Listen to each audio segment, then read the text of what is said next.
देता हूँ। हनुमान बेनीवाल समाज महोदय, सबसे पहले तो मैं आपको धन्यवाद दूंगा कि रेल मंत्रालय के अनुदान मांगों पर जो चर्चा हो रही है उसमें आपने मुझे बोलने का अवसर दिया। सदन में आज रेल मंत्रालय की जो महत्वपूर्ण चर्चा हो रही है, भारतीय रेल केवल एक परिवहन व्यवस्था नहीं बल्कि देश की आर्थिक और सामाजिक जीवन रेखा है। रोज लगभग करोड़ों यात्री और लाखों टन माल इस व्यवस्था के माध्यम से अपने गंतव्य तक पहुंचते हैं। लेकिन जब हम इस मंत्रालय के बजट अनुदान मांगों पर चर्चा करते हैं तो ये केवल एक मंत्रालय की चर्चा नहीं बल्कि देश के विकास की दिशा तय करने वाली बहस होती है। और इस बहस में किसी भी माननीय सदस्य ने कोई बात रखी तो मंत्री जी आप उसका जवाब दें। आपके रेलवे बोर्ड के जो चेयरमैन है और सांसदों का जवाब इसका आप सुनिश्चित करें कि अंदर जो हाउस में हम बोलते हैं कट मोशन लगाते हैं तो प्रॉपर हमारे पास इसका जवाब मिले। सरकार हर साल बड़े बड़े दावे करती है, bullet train, Vande Bharat train, विशेष आधुनिक रेलवे। लेकिन मेरा सवाल यह कि क्या आम यात्री की स्थिति वास्तव में सुधरी है? क्या ट्रेन में सफर करने वाला सामान्य नागरिक खुद को अधिक सुरक्षित और सम्मानित महसूस करता है? यात्रियों की सुविधाएं और रियायतों से मुंह मोड़कर केवल हाई स्पीड कॉरिडोर पर फोकस करने से देश के गरीब और मध्यम वर्ग में सरकार के प्रति गहरी नाराजगी, आप इसको दूर करें और गरीब को राहत दें। सर, रेल सुरक्षा जो सबसे महत्वपूर्ण मुद्दा है, ये किसी का हाथ में नहीं। रेल दुर्घटनाएं पहले भी होती है सरकारों के समय। यहाँ गंभीर रेल दुर्घटनाएं 2014-15 से लेकर 24-25 तक 709 रेल दुर्घटनाओं में 766 लोगों की मौत हुई और 2100 से अधिक लोग घायल हुए। ओडिशा के बालासोर रेल हादसे में 250 अधिक लोगों की मौत होना सहित अन्य तमाम दुर्घटनाओं ने देश को झकझोर करके रख दिया। इस वर्ष नई दिल्ली रेलवे स्टेशन में 2025 में भगदड़ से 1 दर्जन से अधिक लोगों की मौत हुई, जिनमें छोटे बच्चे भी थे। आखिर इतनी बड़ी रेल व्यवस्था में सुरक्षा को सर्वोच्च प्राथमिकता क्यों नहीं दी जा रही है? इसमें कौन दोषी थे? क्या कार्रवाई हुई? छोटे मछलियों को मारने से बड़े मगरमच्छ, किन की वजह से हादसा हुआ, किन की वजह से लोगों को जान देनी पड़ी, उन पर रेल मंत्री जी कार्रवाई होनी चाहिए, ये मेरा आग्रह रहेगा। एक साल सुरक्षा से जुड़ा दूसरा पहलू यह है कि स्टेशनों और ट्रेनों में सुरक्षा एक बहुत बड़ा सवाल खड़ा हो गया। ट्रेनों में सांसद मंत्री भी सफर करते हैं, आम आदमी भी यात्रा करता है। सबकी सुरक्षा करना रेलवे का फर्ज है। देश के कई स्थानों पर बड़ी दमंगई लोगों की चलती है और रेलवे के अंदर का ऐसे में आरपीएफ की नफरी बढ़ाकर इस लोगों के खिलाफ कार्रवाई करनी चाहिए जो रिजर्वेशन कोचों में चढ़ जाते हैं। और आपने कमी जरूर करी, इसमें कोई दो राय नहीं, पहले के बजाय आप प्रयास कर रहे हो। जबरदस्ती चढ़ जाते हैं और तंग करते हैं। जहाँ टीटी और जवान मूक दर्शक बने देखते रहे, इसमें मेरा आग्रह रहेगा कि हथियारबंद लोगों को भी आप इसके अंदर बढ़ाए।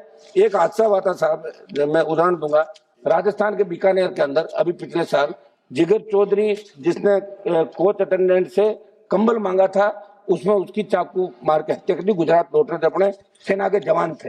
तो इन घटनाओं से कहीं कहीं देश के लोग विचलित है। रेलवे में खाली पद, सौद मोदे, आज भारतीय रेल में लाखों पद रिक्त पड़े हैं। मंत्री जी ने, आपने फरवरी में लोकसभा के अंदर बताया था 1,43,086 नॉन गेस्टेड पदों पर आप लोग भर्ती कर रहे हैं 24-25 के अंदर। आप जवाब दे तो बताइए वर्तमान में उनकी क्या स्थिति है? इसी प्रकार जनवरी से दिसंबर 24 के दौरान सहायक लोको पायलट, आरपीएफ अन्य कई पदों के 92,116 पदों पर रिक्तियों के लिए अधिसूचना निकाली, उनकी क्या स्थिति है? मंत्री महोदय, आप जवाब दें तो जरूर बताएं कि रेलवे कौन कौन सी श्रेणी के कितने पद कितने समय तक आप अपने क्षेत्र की मांग कर लीजिए। एक मिनट सर, कल भी हम इसीलिए आज बैठे, ऐसे मत करो सर, कम से कम आप बैठो, बीच में टोको में डिस्टर्ब हो जाते हैं हम लोग। नहीं, तो आप कहते कोई नहीं, चले जाएंगे। आपको संक्षिप्त सुनिए साहब, ऐसे प्लीज। 4 मिनट हो गया। रेलवे कौन कौन, कल तो लोग 9 मिनट रगड़ गए रात को, हम तो अब भी आपको तो बैठ जाता हूँ मैं, बताओ। आप बोलिए कौन कौन सी श्रेणी के कितने पद? अब आप हमें क्षेत्र तक मत रखो साहब, हमारी खुद की पार्टी स्टेट के अंदर, अब तो देश की राजनीति कर, आप कैसे पटक रहे हो ले जाके? देश की बात करेंगे, कौन सी श्रेणी के कितने पद भरे, ये सबका मैं मामला उठा रहा हूँ। नियमित भर्ती के माध्यम से कब तक भर दिया जाएगा और रिक्त पदों में कितने रिक्त पद SC ST OBC के खाली है, बैकलॉग भरा जाए और उन्हें निकाला जाए। वो आप नोट करो तो लग रहा है कोई न कोई घोषणा आप जरूर करोगे। यात्रियों को सुविधा अत्यधिक मिले, रेलवे परियोजनाओं के अंदर देरी, ये साहब परबतसर किशनगढ़ रेल लाइन मेरे वहां की राजस्थान की घोषणा हो गई, आज तक काम नहीं हुआ, इसके अंदर आप करें। दूसरा, बजट में राजस्थान, आप राजस्थान चाहते हैं मंत्री जी राज्यसभा से, और हमारे मारवाड़ चाहते हैं विशेष रूप से। तो राजस्थान ये चाहता है कि रेल मंत्री जी का राजस्थान जो लगाव है मातृभूमि का, और रेल राज्य मंत्री जी, आप भी सुने बिट्टू जी, रेल राज्य मंत्री जी बैठे, इनका भी राजस्थान से बड़ा लगाव, ये भी राज्यसभा राजस्थान से आते हैं। तो आपकी ड्यूटी बनती है कि राजस्थान के अंदर रेलवे की ज्यादा से ज्यादा कनेक्टिविटी हो। ये हम मांग करेंगे कि राजस्थान की भौगोलिक स्थिति सबसे बड़ा राज्य है, हाँ, क्षेत्रफल के अंदर, और आप तो प्रभारी थे नागौर के, बाड़मेर, जैसलमेर, बीकानेर और गंगानगर जैसे सीमावर्ती जिलों में रेल कनेक्टिविटी सीमित है।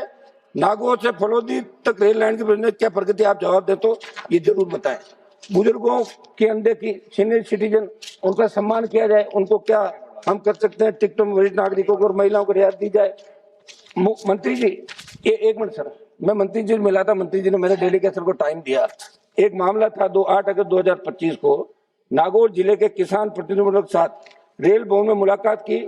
मेड़ता पुष्कर रास मेड़ता रेलवे लाइन, जहां अभी रेट है 25 लाख रुपए और रेलवे और सरकार बहुत कम पैसा दे रही। मेरा आग्रह है कि हमारे किसानों को ज्यादा पैसा आप दिलाएं। के अंदर से बात एक मिनट सब एक मिनट, कुलियों की स्थिति, कुली जो सब जगह, कुली फिल्म भी आई थी, आप देखी थी, कुलियों की क्या स्थिति, लाइसेंस लगे वो कर रहे हैं। 20 से 30 हजार कुली होंगे पूरे देश के अंदर। मेरा आग्रह है कुलियों को स्थायी वेतन, सामाजिक सुरक्षा पेंशन जैसी सुविधाएं देते हुए फिक्स वेतन आप करें। रेलवे के अंदर अंडरपास जो देश के अंदर बने हुए अंडरपास, एक मिनट सर समाप्त तो कर दें, आप बैठे हैं सर, कम से कम तो उम्मीद करें 2 मिनट ज्यादा दें प्लीज सर। कल 7-7 मिनट 8-8 मिनट बोले लोग, 1 मिनट सर। अंडरपास जितने भी देश के अंदर बने वहां पानी भर जाता है, और दूसरा अंडरपास के अंदर बिजली की समुचित व्यवस्था नहीं होती, दुर्घटनाएं हो जाती है। फ्लाईओवर जहाँ जब राजकुमार समाप्त करने दे, मेरा एरिया की बात करें सर। आपकी बात आ गई तो क्षेत्र की बात भी आ गई, कंक्लूड करो। तो क्या पढ़ो सर ऐसे? आप आधा तो आप बोल के बताओ, ये क्या बात हुई? आप बार बार ये बात हम कर रहे आपके हैं। नहीं, आपको 3 मिनट का समय था, 7 मिनट हो गया। ये 3 मिनट किसने दिया सर?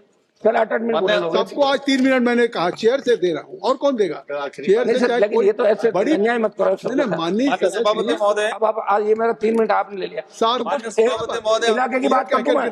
इलाके की बात आप कर चुके। इलाके की बात 1 मिनट दो समय, अपनी आखिरी लाइन कही। 1 मिनट आखिरी बात इलाका आखिरी बात। रेल मंत्री जी, मेरे वहाँ विश्व प्रसिद्ध नागौर, एक राजकुमार जी, अरे हम दोनों एक साथ ये लंका लगाने पे सर, नागौर के अंदर विश्व प्रसिद्ध बेल जो नागौर का है, वहाँ मेला भरता। मंत्री जी जब मिले थे, मेले के अंदर ट्रेन चालू की जाए ताकि ट्रकों के माध्यम जो व्यापारी ले जाते हैं उनको रोकते हैं। ये मेरा आग्रह है, और नागौर को और ज्यादा सुविधाएं। सर, ये बेल एक बेल के लिए रेलगाड़ी चला दी जाए इनके लिए।